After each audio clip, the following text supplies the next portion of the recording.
Hello students, here is another video on the topic units and dimensions, and here the question is the weight of an object is 300 Newton at a location where acceleration due to gravity is 9.81 meter per second square. Calculate the mass of an object in kilograms, and the second part is express the mass in FPS system.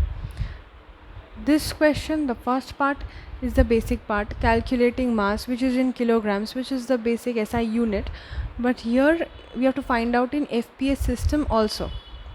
Let us do the first part. Here weight of an object is given, which is in 300 Newton.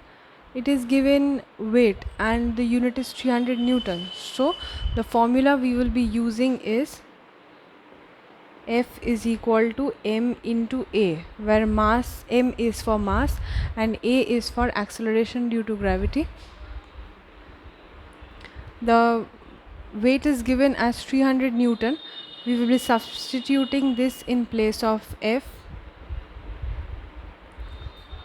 Mass we have to calculate into acceleration due to gravity is given as 9.81 meter per second square, or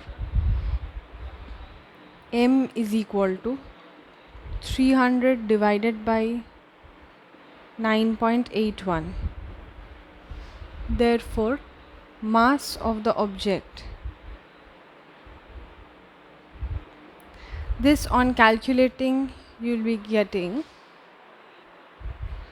30.581 kg. This mass you have to express in FPS system. For FPS system you have to refer to the unit pound, and for that you need another conversion factor.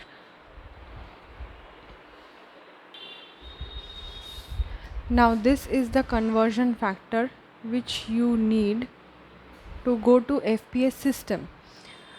In FPS system the mass will be in pound, and 1 pound is equal to 4.535924 into 10 to the power minus 1 kg. The mass which we already calculated was in kg and it was calculated as 30.58 kgs.